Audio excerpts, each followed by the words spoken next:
This is my first time public speaking, by the way, so... cool, so today we are going to be talking about how to improve your work-life balance and some changes that you can make to improve that. So, I'm Christina, this is Chris. We've got a photo booth company called Southwest Photo Booths, and we also have Boothbook, which is a booking system and CRM tool. So, in this talk, we're going to be teaching you about our mistakes that we made, so that you hopefully don't have to, or you can relate, and all the ups and downs, because it's not all plain sailing, and long days and long nights. Yeah. Ultimately how we improved our work-life balance. So we started a company called Southwest Photo Booths in late 2013, and that's owned by me and Christina, and then my business partner Ben, and his wife Shelley. But the four of us together, we went from 0 bookings to 300 plus bookings a year, and when we started with just one enclosed booth that we bought, and we added a magic mirror, added iPad booths, we built our own enclosed booths, got our own handmade booths as well, little retro pods, things that we came up with. And it just basically, growing it was it was a very saturated market. There's 54 other photo booth companies around us, and we're in a city of 150,000 people, so it's massively saturated, and we're the most expensive by far. So getting there wasn't easy, but we definitely started off slightly cheaper in the beginning, but it grew quite rapidly, and where are we now? We're sort of six and a bit years in, and yeah, we're still doing 300 odd bookings a year, and it's busier than ever. And we've finally got it to the point now where I have a full-time manager who runs it. We've gone through all the processes to really streamline our business as much as possible, and we've got it to a really good stage now where we can be here for a week with another product. And the photo booth company right now, I know they're doing sort of 12 events this week, and I don't have to worry about it at all. Yeah, if I hear about it, something's gone wrong. So it's a good thing if I hear nothing. When I first met Christina, we started dating. I already had the photo booth company, and she came into the house and sort of saw that I had a Photomaster magic mirror on its side behind my sofa. Then I had 2 iPad booths in the toilet under the stairs. Then I had the kitchen had another iPad booth. Everything was charging, and she was called. She knew I was a nerd already at that point, but to have all this technology all around the house, it was certainly interesting to her. But the downside to that was that, well... Oh yeah, so he didn't have a 9 to 5, he had a 9 till 9, so that's 12-hour days. We were dating, we wanted to spend time together, weekends were just taken up with events, so it meant the only option is for me to work events with him. So our dates were working events and going to McDonald's at the end of it. And then, we're here, so it worked. But yeah, the biggest issue we found was the admin side of booking and the amount of time it took up. So that was things like emails, the instant contact, quotes, invoices, contracts, payments. The list just goes on and on and on, and we'll come on to that in a moment as well. So I just wanted to write down really everything that we used to do manually in the old days. So this is based on a company like us when we started out, where we had no automation, nothing like that in our lives, and these were all the tasks that we had to do for every single booking. And when we bought our booth from this UK company, we were sold the dream that we could charge $200 per hour. And I thought, oh, brilliant! So I'll just work 3 hours on a Friday night, 3 hours on a Saturday night. I do 6 hours a week, and I get to walk home with $1,200 extra every week. I thought, this is brilliant. Why isn't everyone doing this? And then you start to realise that they're not 3 hours. A lot of other things go into it. So, initial contact with the client, whether they get in touch with you through a contact form or you answer your phone. Being available is tricky. So I was working my other job, which was owning a web design agency. Ben was working at an energy company in the complaints department, and it was really high stress, and he couldn't get to his phone during the day. So being available all the time, we were at work, you'd have missed phone calls on your phone, you'd call it back at 6 p.m, and by that point it was too late. They'd already gone ahead and booked somebody else because they were just working their way through that list on Google. We were at the top because I was a web design agent and had a web design company, and we ranked really well, but if we didn't pick up the phone, they'd just go to the next one on the list, call them, and if they answered the phone, they'd book them. And we were always a little bit more expensive, so we lost out a lot of the time for that. So we knew that that had to change. Once the client did get hold of us, there was always that back and forth. So do you offer this? Do you offer that? What happens if I do this package? How much is that one? And there was a lot of back and forth conversation. Whether it was a half an hour phone call with the client, or whether it was lots of emails backwards and forwards, that took time. When we finally got them hooked in, we had to check our availability. So that was a Google Calendar at the time. It's easier if you've just got the one booth, because you can sort of look at your calendar and see what's going on. But often there'll be all sorts of things like, oh, I'm away that weekend, or I know that my guy Phil can't work that weekend, and just maintaining that calendar and trying to work out exactly where you are and what you've got, especially if you're something like a bridal expo, and somebody's coming up to you and saying, can I book you for, I don't know, July in 2 years' time on that date? You haven't got a clue whether or not you're available for that date yet, unless you've just been looking at it recently. So handling that availability was really tricky to get right as well. Figuring out the travel costs. So we live in South Devon, which is in the southwest of England. And we call ourselves Southwest Photo Booths. So we kind of shot ourselves 4 hours. Maybe? Yeah, shot ourselves in the foot there, and have to kind of cover everything from the tip of Cornwall up to Bristol and down. So it's quite a big area to do. And in the height of summer, those roads are single way, and it can take you sometimes 4 or 5 hours to get to a venue. So being able to just calculate that travel on the fly, especially at wedding shows and stuff, that was really tricky. Actually preparing and sending a quote, so getting your prices right. We used to send out PayPal invoices, and we'd do a little line item, and we'd send it over to them and say, this is how much for a deposit. And then they'd pay that, and they'd say, well, how much have I got left? And so that'd be another email back and forth, and they'd check in all the time. And what we were starting to realise is these 3 hours that we thought we were doing on a Friday and Saturday night were nowhere to be seen. We were spending, you'd have an hour travel there, you'd be setting up for an hour before, you'd break down afterwards for an hour, have an hour travelling back. That was just doing the actual event. Then you had all these emails, all this back and forth with the client, checking the availability, working out the travel, preparing sending quotes, following up and securing the quote. Then we had placed the booking in the calendar, can't read that. Preparing and sending a contract, following up and storing the contract. So contracts are always a pain. You have to put the name in, the date right. We had this template that we started off with, but then I'd have to delete out that person's name, put another name in. Okay, they've got that booth, so that means that call's put in it. And so this time-consuming stuff is taking forever. And we hadn't really considered this in our costs to begin with. We thought, oh, we're just based around those 3 hours, but this all adds up. I mean, if you're spending this time doing this for every single booking, just because you're doing it and you're a business owner, it doesn't mean that it's free. You know, if you ever want to scale up and improve, you're eventually going to have to find somebody who's going to do this stuff for you. You're going to have to pay them to do it. So everything that comes into this should be taken into your cost calculations. It goes on. So arranging staff, sending upsell emails. One thing that we used to do that worked really well was selling scrapbooks to all our events. So we'd always start at the bottom price, and then as they'd part with the money to begin with, like a deposit or a retainer, and then about a month before the event actually went through, we'd say, hey, do you want to get a guest book? It's a really nice add-on to your event, and then they'd be happy to part with an extra 50 quid at that point.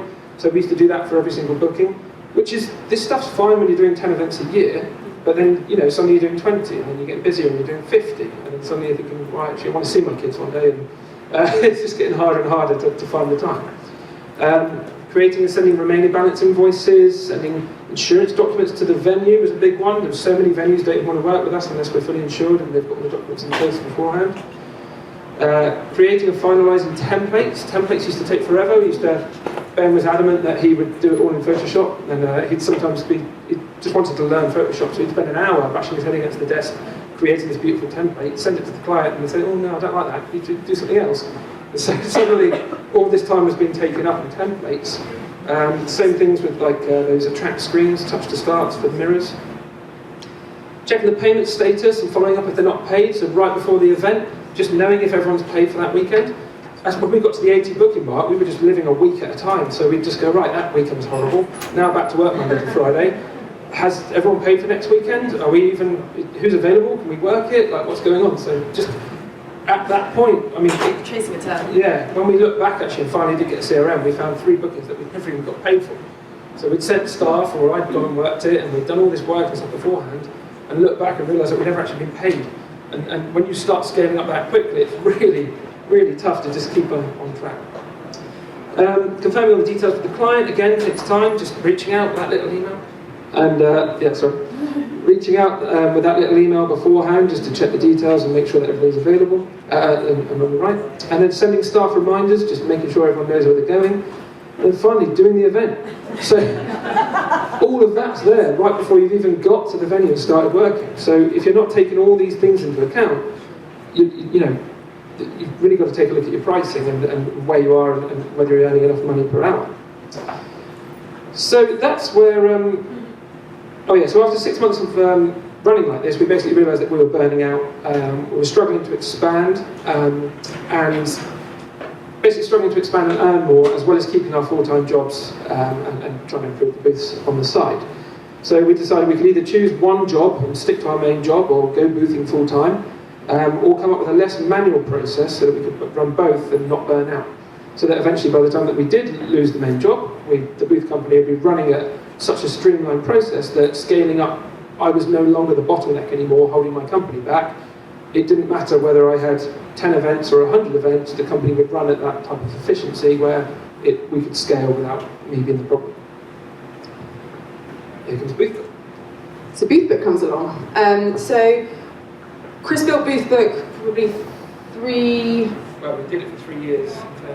3 years internally for Boothbook, because we were like, this can't happen anymore. I need something that's going to work for our business. So we built it, we played around with it, and then we met up with some friends who live a few hours away from us at home, and they have a photo booth business as well. Told them about what we've got, because they were complaining and how they couldn't manage everything. And we were like, actually, we've built a few features. This is what we do, this is how much time it saved us. And they're like, wow, we want that. So we were like, okay. So it started growing and growing. We're like, actually, we can make something from this. It's not just benefiting us, it's benefiting all these other people that either want to make this a full-time role or have a better work-life balance as a second job. So this is the team. So myself, Chris, Kira, who's just behind there, and Ben, who's got the photo booth company with us as well. We're based in the UK, and then we've got other people around the world, which we'll come to at the end as well. So that's how Boothbook was born. So it was never called Boothbook, it was just our own internal piece of software that we used to use to not go crazy. And a few years down the line, we realised that it was worth giving to everybody else, and that's how Boothbook was born. And it seems to just be growing crazy, so it's obviously doing the right thing. So we're here to talk to you today about an acronym that I got from a certain book, which I'll get to at the end, but it's called DEAL. And that is delegating, eliminating, automating, and liberating. So this process is all based around saving you time. So with this, we'll go through each point one at a time, but basically with this in place, you should be at the stage where you're not the bottleneck for your business anymore. Your business could run without you, and that is how you truly scale. So that's at the point where you're not holding the business back anymore, it can grow without you. Or with you as a small partner. So, delegate. So, the meaning of delegate is finding tasks that you don't want to do, can't do, or just simply don't enjoy doing. So that you know that they could be done by someone else or something else, may that be a computer, and it makes the job a lot easier, a lot quicker, and it means that you can then focus on other things. So we've come up with a few examples of things that we can relate to, what we went through, and I assume that a lot of you are probably going to be able to relate to them as well. So the first one that we dropped, or basically managed to delegate to somebody else, was our templates and our start screens.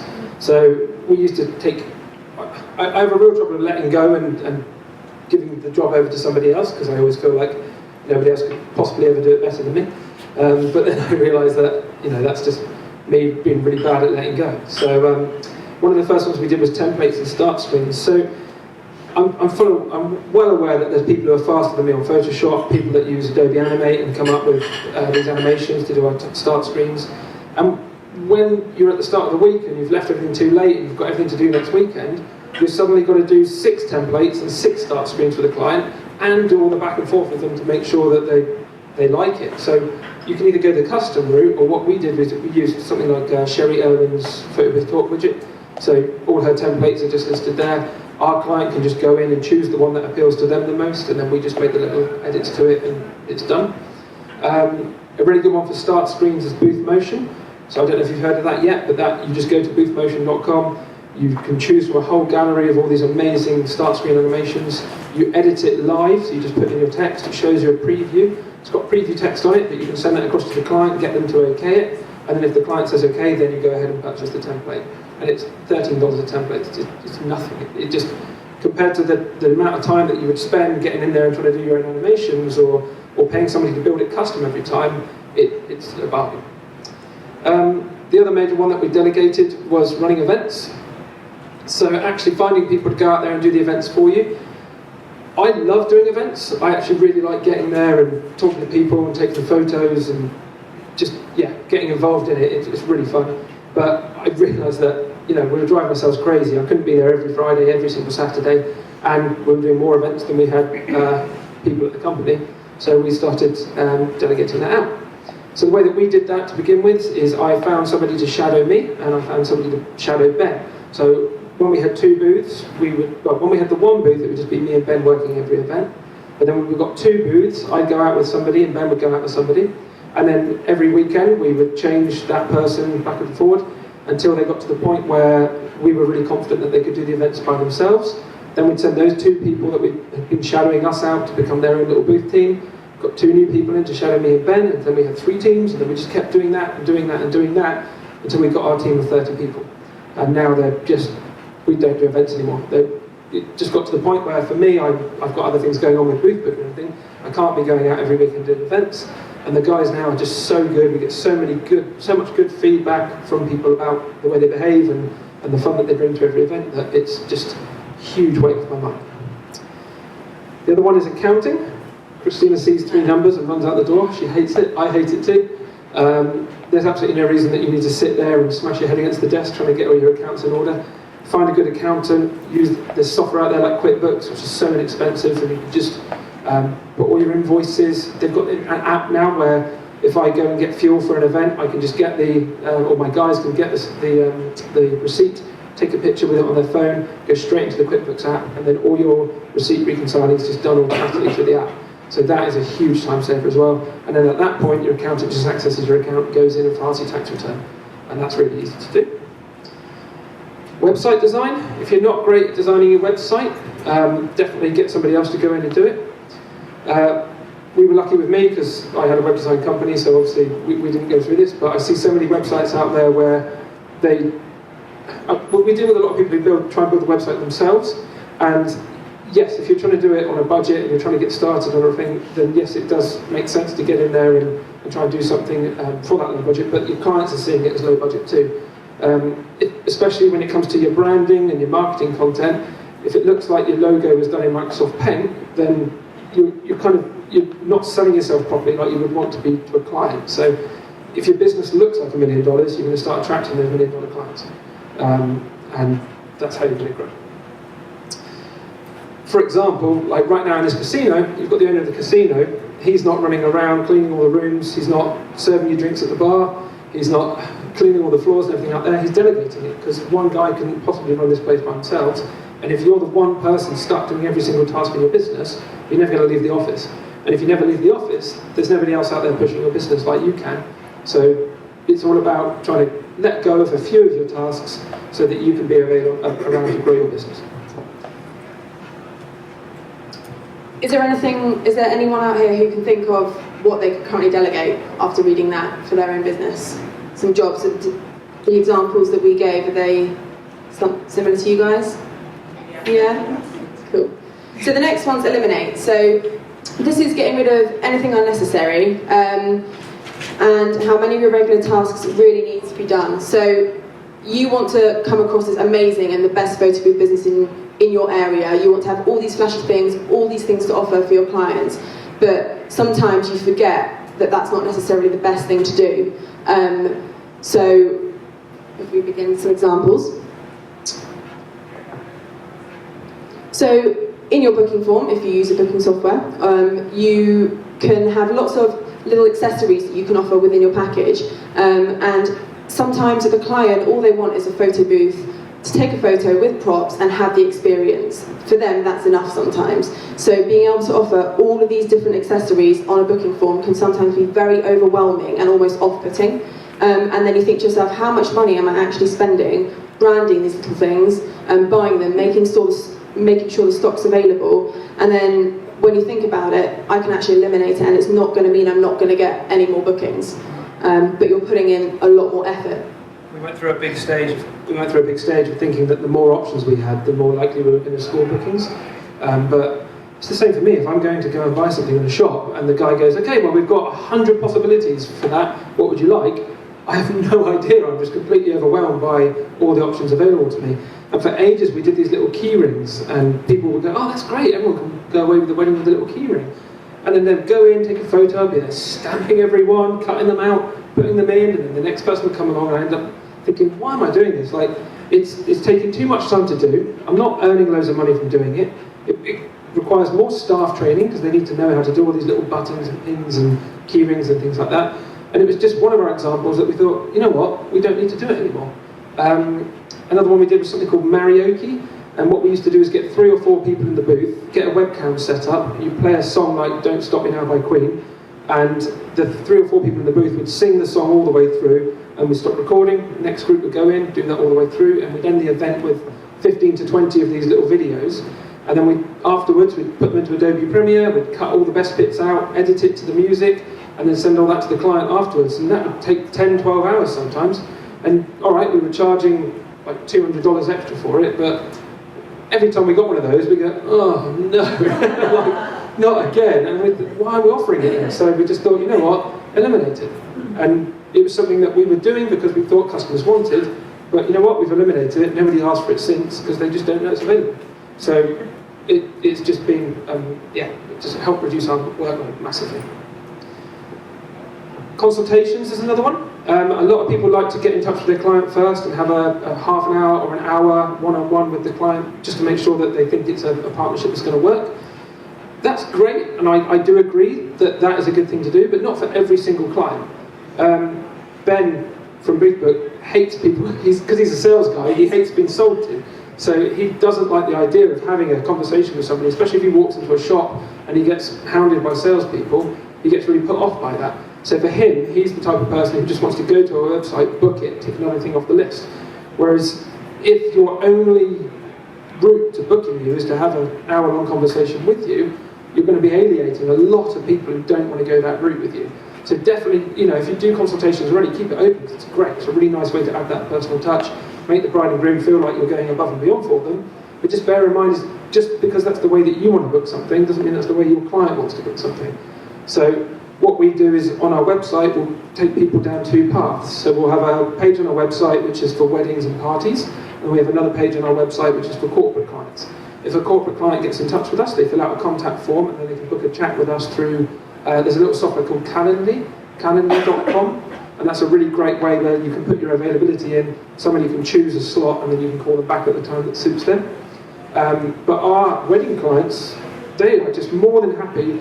Often it's the groom booking it, and he's been given the job to just book the photo booth. That's his one job, and he wants to just come along, go in through the website, get it done, and just take another thing off the list. And I mean, we've just done our own wedding. We had 100 things to do, and I had. Yeah. I'll be careful with my words. But there was a lot of things like booking the tables or booking the cutlery, things like that that didn't require a lot of thought. We just said, right, we need that many, can we just book it please? And then there was people going, okay, well if you fill out the contact form, I'll get in touch and then we'll figure out what's best for you. And we're thinking, can't be bothered with this, we've got 100 things to do here. Let's just find somebody else, and somebody else came back with a quote, and we booked them. And so just try and tailor your booking process to a range of clients, is what I'm saying. Another person we used to speak to did a handwritten letter for every single event, and they were doing it to brides and grooms. So we kind of said to them, but surely they're not going to have much repeat business. You're just hoping the wedding's not going to go very well and they'll be back a year later for their second wedding. If it's a good corporate client, then doing a handwritten letter or something nice like sending flowers is a great idea, because they'll go, that was a nice touch, let's book them again next year. Things like staff parties at Christmas time, having that little extra touch is a great thing to do. But if you're sending a handwritten letter for every single wedding client, that's just time that could be saved by doing an automatic email after the event, or, an automatic email is absolutely fine. Which is still personalised. Yeah. You can even, these days, you can do something like, I don't know if you have it here, there's a service called Moonpig. Have you seen that?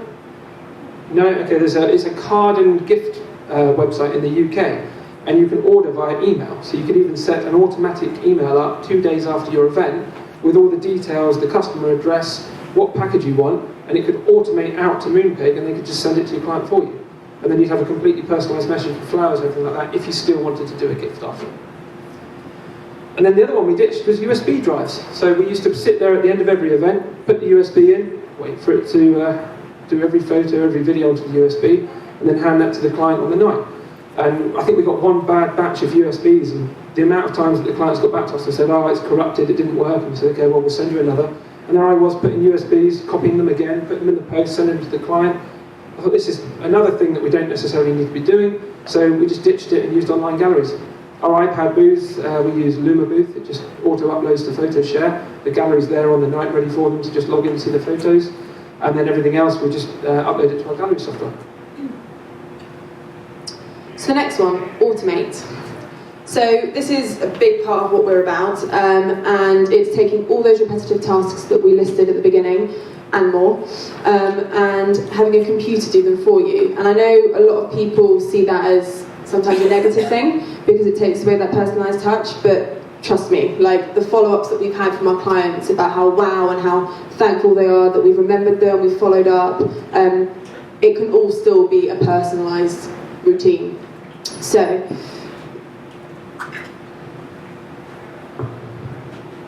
(24/7) online booking, Chris briefly touched on this, but this is based around our availability calendar. So this is the self-service, where you can physically be asleep. We've had one of our clients out there earlier, and I'm not making this up, who said, this is why I love Boothbook, I've just got a booking on my phone. And you don't even have to speak to them, but you can if you wish to. And you can just let the business take care of itself by just automating with having an availability calendar. And that's the biggest thing, is the fact that the system actually knows what you've got available at any one time. So rather than you having to be there to check that you've got it available, you can be fast asleep and know that the system isn't overselling you and overbooking you and getting you in trouble for next weekend. You can say, okay, well, don't take a booking if it's 2 weeks away, and I've got 5 magic mirrors, book them out until there's 5, and then I'll be available to put any in if we can fit them in around them. So it's a nice automated process where it just takes the stress away from it. One of the biggest things that we automate that a lot of people think makes you lose the human touch is the customer contact side. So in earlier automations that we look at before, they would look like a MailChimp campaign email that would go out and say, we can't wait to see you in a few weeks' time.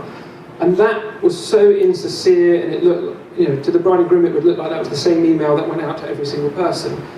Well, what we've built is a system where you can come up with your...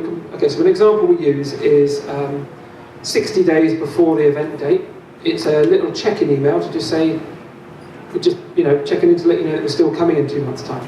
And it says, hi, first name, we can't wait to see you for your event type at venue name on event date.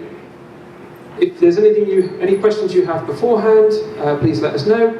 We've spoken to venue contact at venue name, and she's got our insurance documents. Please let us know if there's anything else we can do for you. Kind regards, Chris Collins, Southwest Photo Booths. And it goes as a plain text email. It doesn't look spammy, it doesn't look like a mail campaign. It goes out as a real email. And if you were to look at the emails that I used to send out in the old days, where I had all my emails in the draft folder, and I used to manually put in a first name, manually put in a date, and go through, and I ended up calling someone called Karen Bob and messing up the dates, and had a bride panic that we were coming on the wrong day. And now it's all automated, the computer does it for me, it doesn't make mistakes. And these emails, as far as the customer can tell, I've sat down and typed out the entire email to them. One that we do that's really good is a whole year before the event date. It says, dear first name, I was just going through our calendar for next year's events, and I've just realised that it's 1 year exactly until we're there for your wedding. Can't wait to see you. See you soon. And that's it. And the amount of responses we get to that going, oh my God, thank you so much for remembering us, and we can't wait to see you. We've booked so many services, and you're the only one who's got in touch about your event next year. You see that response and go, yeah, no worries. It didn't take any time at all. It's going out automatically, but our customer service is going through the roof. People love it. And all our reviews are just full of, these guys are on it, they followed up with us regularly, reminded us when to pay, got in touch with things that might suit our event, like our guest book upsell emails now that I used to do manually and type out to every customer. Now, it will automatically detect in Boothbook if they've got a guest book in their booking. If they haven't, it triggers an email 30 days before and it says, hi first name, we can't wait to see you in 30 days at venue name. I just noticed you don't have a guest book in your booking, which is a shame because it's such a lovely keepsake for the event. You can wake up the morning after your wedding and you'll have all your photos in a book to look through right away. You don't have to wait 3 weeks or 6 weeks for the photographer to get them back to you, and it's something that you can share with all your family and friends the morning of your wedding and onwards. And everyone gets back going, oh my god, I didn't know it was like that. Yeah, okay, I'll add it on. And they click the button, add it, and Boothbook sends me an email saying, well done, you've just earned another 60 quid. And it's all automatic, I don't have to do a thing, and I'm earning more money per booking. Another method that we have is called lead capture and proposals. So I don't know if you've seen our proposal system yet. We'll be showing it off over at the trade show. But lots of people, or some people don't want to book through online booking. They want to get in touch with you first and find out a little bit about you and the company, and they want to speak to somebody. So the way that we do that is we have a contact form. The customer fills out the contact form, that gets submitted to you, and at that point they're entered into your system as a lead. Now, that can automatically take them into the booking form, pre-filling all their details, and you have the ability to they can book right then if they want to, or you can follow up with them with a proposal. And what that does is it takes all the information that they've put into their contact form, pre-fills it into an amazing proposal. It's like really nice and glossy, it's smooth scrolls, there's lots of different things to choose from, you can change all the colours, or you can save your own template so that suddenly the proposal can be a 3-minute thing. But these proposals go out to the customer, and when they're happy with the quote you've provided, they click accept, and then they book that way as well. So there's lots of different ways that you can take bookings. The most important thing is to know what your manual processes are costing you. So we spoke before that when I started out, I thought a booking was just 3 hours, and that it would be $200 an hour, and I could make all that money every week.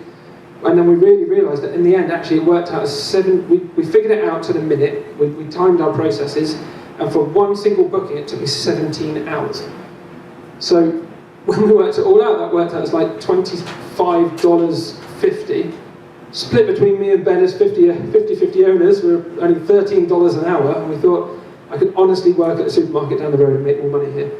So by automating, we reduce our hourly right down to 10 hours, and that's including the event, and then we're earning way more per hour than we were before. And it also allows us to take on more bookings, because we're not doing everything manually and every task manually. If I was doing that still, I'd be able to handle a certain amount of bookings in a week. And now we're double that and more, just because these processes that can be automated without damaging my reputation or my customer experience, they can all be done without me, and I can just grow and scale at a faster rate. Oh yeah, so we've built a free tool, and you can go to boothbook.com/calculator. And what you do is you stick your price that you charge for 3 hours at the top. You put in your yearly expenses like your insurance, what you pay for your storage, maybe what you pay for your website hosting. Then you put in your per event expenses, so maybe that's your scrapbook, how much gasoline you spend getting to the event, what you spend on print and media and vehicle hire. And once you do all that, it will go through the list, and then you can tick, okay, I do initial contact, I do the back and forth, I check availability, I have to figure out travel, put in how much that takes you. It's a quick thing to do, it takes you 5 minutes to go through the form, and it will show you just how much automation can save you. So boothbook.com/calculator, it's a really good free tool to use. So L's for liberate. So this is the reward for all these things you're now going to change. So off the top of your heads, how would you guys spend your time? How would you use your spare time? What would you be doing? All the extra time you've got, how would you spend that? Working out. Trying Trying to work out. So spending it on yourself. Yeah. That's the important thing. So that's exactly it. So it's having personal time with your family, your friends, or yourself. Making sure you still have your priorities right as well. On those weekends, you have options to give yourself that time. Just quickly there, one of the good things about taking ourselves out of the events that we actually didn't write down was now me and Ben are the call to guys. So if an event goes wrong or a staff member lets us down last minute, it's not like me and Ben are already on other events that weekend. Now we're free agents. So if I have to cancel my Friday night dinner plans, but our wedding can still go ahead, we can just step in at any time. Whereas before, when me and Ben were the only ones doing all the events, we were in trouble if something bad happened, or we were out every weekend doing events. Now that we've got staff in, we're free agents to be able to just step in when we're needed. And yeah, so spending time on your personal self as well. Read books. Yeah, reading books and things like that. Making connections, so growing your business, spending that spare time to do some more marketing, get creative. If you're a real people person, you can go out there and make those connections as well.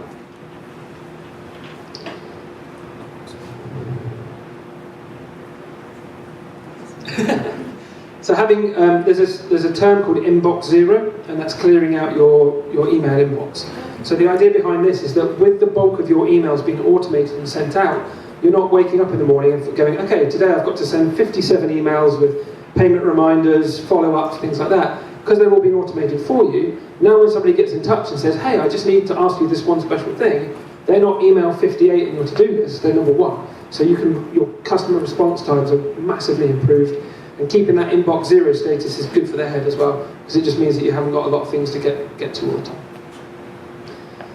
And finally, the liberation gives the ability to scale up. So we speak about freeing up that spare time. So we cut our time that we spent by booking almost in half, which means we could do double the bookings before we started going crazy again.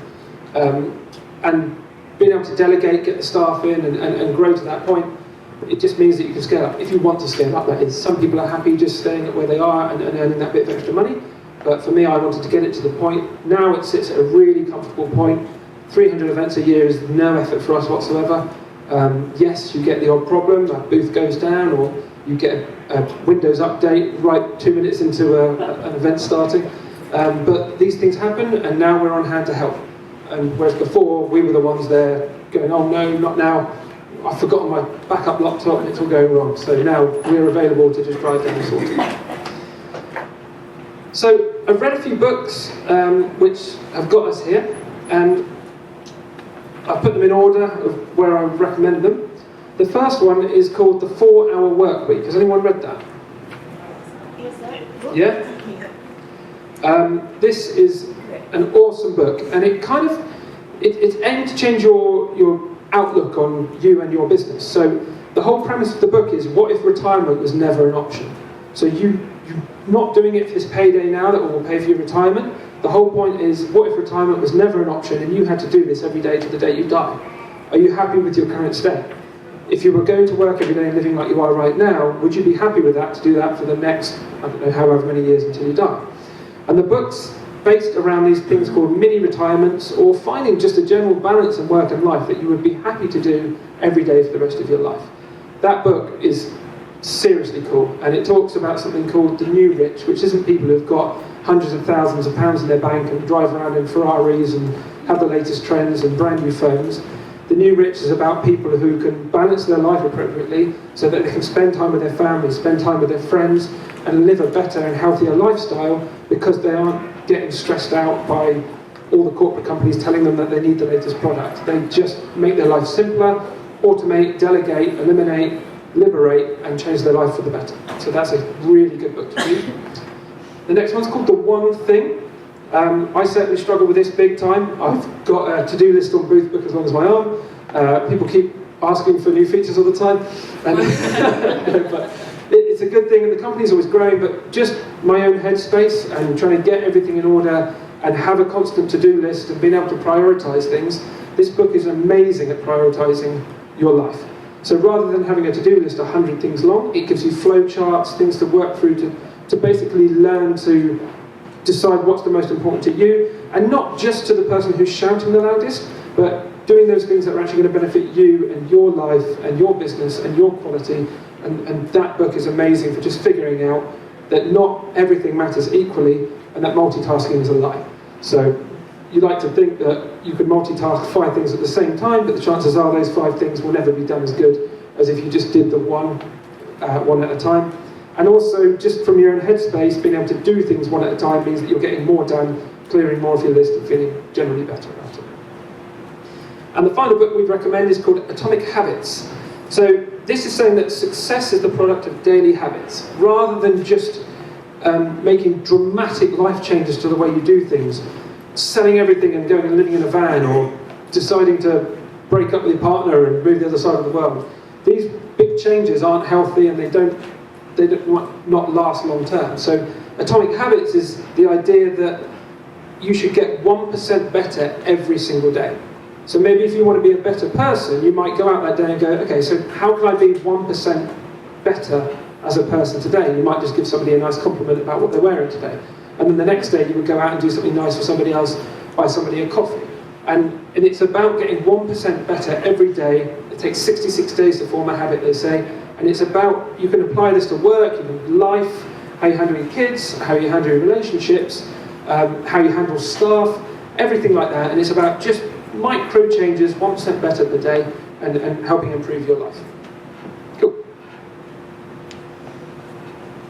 So that's pretty much everything today, but I just want to give you another introduction to the team that are here at the show. So the four that I covered, Chris, myself, Ben and Kira, and then we've got Chris Fall and Michael Vayner, who are US representatives. So these guys are on hand for all training calls and things like that as well, and they'll be at the stand, so come and see us. We're opposite the Photo Master guys, so you can't really miss us.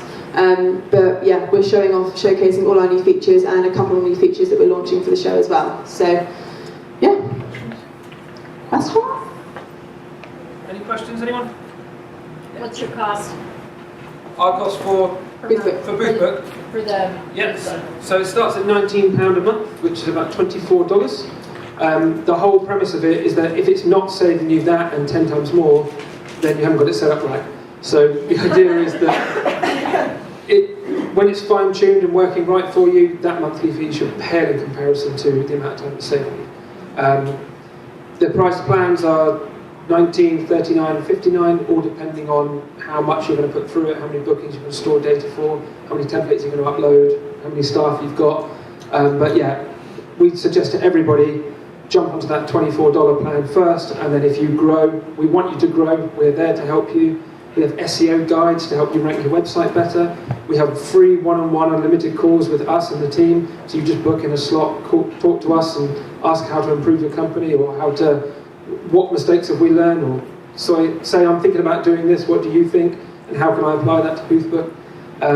Yeah, you get a lot more than just the service for your money with us, especially with my knowledge of web design as well. We're there to help you through it. So you won't build websites. Do you do that at all? Not anymore, but wink, nudge, there's something maybe coming. But I'm not going to give anything yet, but go talk to Ursula at Photo Booth Marketing. She's amazing. I've seen the websites that her team are doing are really good, really professional. They help you work on your brand as well and just make you look like you're worth the money, basically. What's the name of the business? Photoboothmarketing.com. She spoke earlier today. Okay. She's located with us as well, so she's just behind our stand and things. Okay. Another thing to mention as well is we have an unlimited trial, so you don't have to rush and get everything ready in, say, 2 weeks. Don't be like me and use the unlimited trial for over a year. Yeah. You finally activate it. Bad example. Don't do what I did. We're activating But- means not using. So, well, the main thing is, it's a big part of your business. It's basically an employee. So you need to make sure you've got it set up to make it work for you. And we don't want you to rush it and then get it up and then realise it's not actually working the way it should. So we have unlimited hour training calls with screen shares. We can help you and make sure you've set it up correctly, and then just go live whenever you're ready. Now, I have an entertainment company. Can I incorporate that into it? We've got people doing car hire, DJs, dance floors, all sorts of things. So I on can there. have that and the photo booths all in. Yeah, anything that works as something that you need to manage availability on, that you want customers to be able to book, works perfectly. Yeah. Okay. I mean, the reason, another thing for the unlimited trial, we've got a guy in the UK who does 1,600 events a year, and it took him 6 months to finally get on it. But then he bought me and Ben a steak dinner in Vegas last year and just said, "You have changed our lives." And he was going through all kinds of stress and anxiety issues, and it just automated his business to the point that helped. So, yeah. How long does it take to set up on average? How How much time are you going to put in? Yeah, so we've recently just rebuilt our setup wizard. So people here may have tried it before a couple of years ago and thought it was too difficult to set up. Now it's really easy. So you just log in for the first time. Everything's done under we call it a white label system. So that means that it doesn't say Boothbook anywhere on the system. As far as your client's concerned, you've invested $100,000 into having the system built for your business. And it would be booking.yourdomain.com. So ours is booking.southwestphotobooths.co.uk. And the whole point of that is that for us, branding is so important. You don't want to have to send a client off to PayPal to pay an invoice and have the PayPal.com logo, or go off to, I'm not going to start dropping names of other systems, but yeah, the branding for us is huge. So it'll be, that bit takes a little bit to set up just through your domain hosting, which we can help with as well. But once you're in there, you go into the setup guide, tell us where you're based. You can say what services you have, so you type in Magic Mirror, I own 3 of those, here's what's included, this is where the price starts, click go, and it will just build everything out for you. Then you've got all your system built ready to go, and then you can turn things on and off. We've got a huge amount of features. It comes with free gallery hosting as well, but you just use as little or as much as you want. So, and those setup calls, we're there to one-on-one with you, so we can actually help you set it up. But not Ben, because he doesn't like to talk to people. Ben loves to sell, he doesn't like being sold to, yeah. So, sorry, I'm allergic to the smoke in the casino. So Yeah, it's horrible, isn't it? Yeah, it's really, with the booth gallery, I know I have it, but I'm not using it. So how does that all work with automating the email to the client? yeah, so in your booth book, you've got a little field there, which is your gallery link. And the reason we've left it open is that you can use it with anything. So if you use SmugMug, or if you use PhotoShare or anything like that, you can just, so you can copy that link in, and then the second link's there, you can use that in automated emails to send out to clients. Another thing we do is that we have gallery.southwestboothgalleries.uk is our booth gallery page where all our galleries are, and often we'll just do an email saying, check here for your gallery, and they can just find their gallery in the whole list. When people like book online from your website, is there a way for like us to see that date that they're requesting first? Because sometimes I like to see the date first and then like say like yeah or no, or like it depends on like I know you can definitely charge differently for like holiday dates, you can preset. Yeah.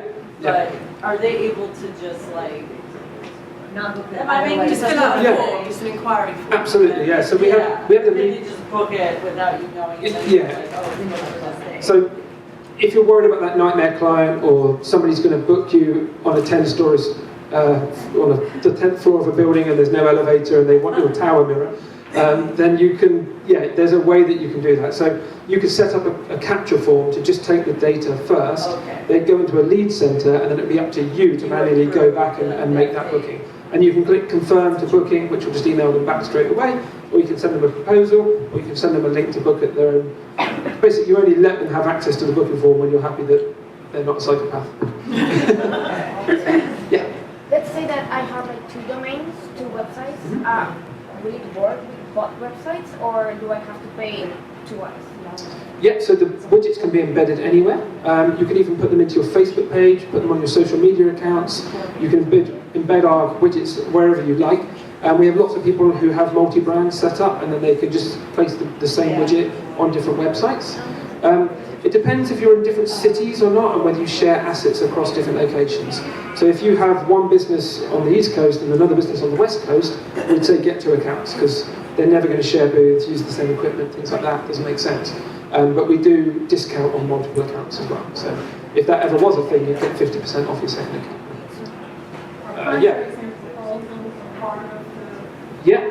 Yeah, so our contracts are great. The way that the contracts work is that you use variables to replace content on them. So the second the customer books, a contract's automatically generated. So it would have all the details of the client, everything that they've booked. You can put special clauses in that are conditional on certain types of booth. So we have, if Magic Mirror, they have to tick a little checkbox to confirm that there isn't 20 steps into the venue. And so your contracts can be automatically generated. They can sign with their finger on an iPad or use a mouse to do it, and then they're legally binding e-sign contracts. And we don't charge for that either. There's unlimited contracts, so you just use as many as you need. And the same as the proposals, send as many of those as you need. We want you to get as many bookings as you can, and with as much business as you can. Hi, so I'm still in my trial, so I'm learning the platform. But the templates that you all have, is there a way like that, are they pre-populated so we can take that and tweak it?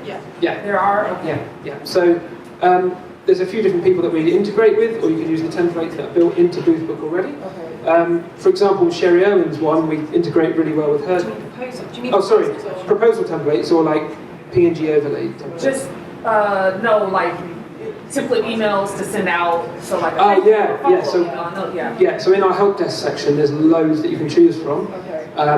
And it's support.boothbook.co.uk, but you can go to need help in the top corner, search for examples, and then I've written out 20 or so of the email notifications that we send. And we do things like SMS reminders to the staff on the day of the event, just reminding them where they're going and what time to turn up. You can assign vehicles to them, telling them which van to take. There's loads of automation there you can do on a staff basis too. Yeah. So we have these books before, but you mentioned also QuickBooks. So it's something that's like something that you can use with QuickBooks and QuickBooks. So the big announcement is that we've just integrated with QuickBooks and Xero. So now it just automatically syncs through. So we're in beta testing at the moment, but we're sort of showing off the fact that we do it now. And we've got a load of users testing it at the moment, and we'll be looking to release it. Well, depends how long testing takes. If they find things, then we'll get it right first. Sorry. So you said it starts at $24 a month, then it goes up. Does it go up based on events or amount of events you have? No limit on the number of booths. Sorry, the question there was how do our plans work? So no limit on the number of booths that you have. So if you have 20 booths, but you do 10 bookings a year, you'd still be on the bottom plan. The next stage up, the basic plan, would be £39 a month, which is about $48, I think. And that's based on you doing more than 40 events a year, upcoming events a year on a calendar. But that's unlimited leads, unlimited contracts, unlimited proposals. You could be pitching to 1,000 clients and still be on our minimal plan. We just charge you for the ones that are actually holding the data of the bookings. Yeah. So it's basically based on the upcoming bookings and then releasing more features on the higher packages. Yeah, right. So that you, yeah. So if I have, say, 20 bookings now, and by the end of the year, I end up over 100. That'd be awesome. Yeah. So we're not really strict. We know that people are seasonal as well. So if you hit 41 bookings for one weekend and then you do those events and drop under again, Ben isn't going to call you up and send the guys around to get your money. We're pretty lenient with it, and it's a fair use policy. So if you're doing really well and we're saving you, and you're well over the thresholds, then we'll just get in touch and say, I think it might be time to upgrade. But yeah, we're not super strict. Yeah. Okay, just a plug for y'all, because I've gone through a couple of CRMs, and I just want to say thank you all, because what I really like about you all is that it's just focused for what we do. Right. Not bashing any of the other ones, but it's just more tailored. So thank you all. Well, that's exactly. And also customer service, because I think Christina, you emailed me back like at 1 or somebody emailed me back at 1 or 2 in the morning, and I got a call. Thank you. Yeah. Because we're British, we're polite. Thank you. And then Chris as well, the other Chris. Chris Paul, yeah. Yeah, he's here, and he said let's meet up so I could go over everything. So thank you all. That relationship really is a good sale for me. Well, I mean, that's because we built the software. I never planned on selling it. It was just for us. So literally built for a photo booth company to run better. And then it was only down the line that we ever considered selling it. So you know that the software was built with you in mind. I told you guys I've been paying for it and not, but the customer service was at the beginning great because as soon as you're set up, I of course did not get set up for me, which I am going to. My question is, one of the things I always felt was like I never wanted to say I was like I only have at this point I have 2 booths, but in Southern California we have a great network, so I can always white label. So I was always like one of the things I was called up like I didn't want to say I was booked because I could probably still take a booking. Okay. Just find somebody to white label for me. Yeah. But I don't have a picture of another booth where I could put a picture. Like I didn't know how that was handled. So people do that in different ways. I mean, your pictures of the experience. We always, for ages when we were running our booth company, I thought, oh, that's an iPad booth, so I should charge half the price of my Magic Mirror. And it took me ages to get around to the mindset of actually it's an experience that I'm selling. It's us as a company going to you and selling it. So your pictures don't necessarily have to be the booth. Because the second your picture is the booth, they'll compare you to 10 other companies, and it's just where can I get the cheapest product. If I want to go on and get a new part for my car, I can go to Google and find the cheapest one, knowing that they'll all do the same thing. But with a Magic Mirror or something like that, you're selling the service and you're selling you, and that's who you are. So I'd probably make the pictures the output, people having fun, or put a GIF in there of people at a booth just having a good time. And then when it comes to overbooking, just add more units to where you think you're comfortable of handling those if they get booked. So obviously don't add 100, get booked for 100 on one weekend and then give everyone here another job. But try and maybe add 1 or 2 just so that you can safely overbook to the point that it's not going to get out of control. Okay, awesome. Yeah. So I'm a difficult one. I have 5 booths that can be open and closed or fisheye. Cool. Is there a way to? Absolutely, yeah. Okay. So the way that we do the same with our iPad booths. So right now we have, we've got 8 different enclosures, but we only actually have 5 iPads. So it's just based around the idea that those iPads could go into every booth, but we don't want to book all 8 out.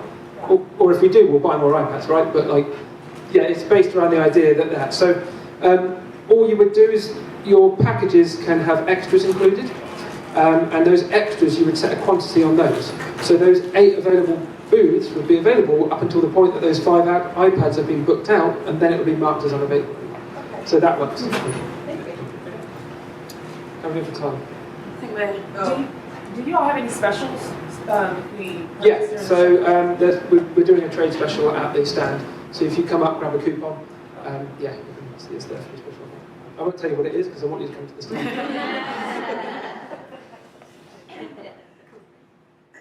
Thank you so much, everybody.